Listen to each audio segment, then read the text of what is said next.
আসসালামু আলাইকুম, welcome to সহজ অধ্যয়ন।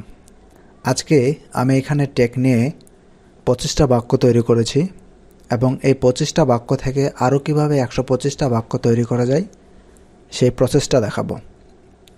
টেক মানে নেওয়া, টেকের প্রেজেন্ট ফর্ম টেক, টেকের পাস্ট ফর্ম টক এবং টকের পাস্ট পার্টিসিপল ফর্ম টকেন। আমরা জানি ভার্বের 3টি ফর্ম থাকে, টেক একটি ভার্ব। আমরা সেন্টেন্সগুলো দেখি। আমি নেই, আই টেক। আমি নিয়েছিলাম বা নিলাম, আই টক। আমি নিব, আই উইল টেক। আমি নিচ্ছি, আই এম টেকিং। আমি নিচ্ছিলাম, আই ওয়াজ টেকিং। আমি নিতে থাকবো, আই উইল বি টেকিং। আমি নিয়েছি, আই হ্যাভ টেকেন। আমি নিয়েছিলাম, আই হ্যাড টেকেন। আমি নিতে পারি, আই ক্যান টেক। আমি নিতে পারতাম, আই কুড টেক। আমার নেওয়া উচিত, আই শুড টেক। আমার নেওয়া প্রয়োজন, আই নিড টেক। আমি অবশ্যই নিব, আই মাস্ট টেক। আমি নিতাম, আই উড টেক। আমি নিতাম, আই ইউজ টু টেক। আমি নিতে পারবো, I will be able to take. আমি নিতে চাই, I would like to take. আমি নিতে চাই, আই ওয়ান্ট টু টেক।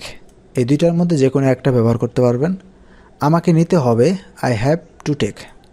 আমাকে নিতে হয়েছিল, আই হ্যাড টু টেক। আমাকে নিতে হয়, আই এম টু টেক। আমি এখনও নেইনি, I am yet to take.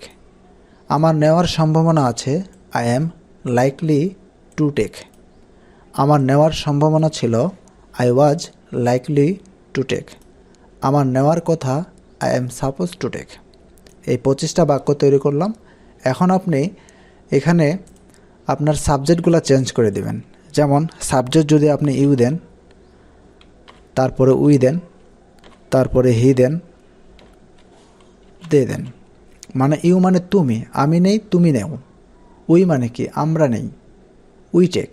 তারপর হি টেক মানে সে নেই, দে টেক তারা নেই। এভাবে করে আপনি সেন্টেন্সগুলো মেক করতে পারবেন। তাহলে এখানে 25টা আরও আপনি 4টা সাবজেক্ট যুক্ত করে দেন, তাহলে কত হলো, 125টা হয়ে গেল। এভাবে সেন্টেন্সগুলো মেক করবেন, বলার ট্রাই করবেন, দেন আপনি ইংরেজিটা শিখতে পারবেন। তো ভিডিওটি যদি ভালো লাগে অবশ্যই একটি লাইক করবেন।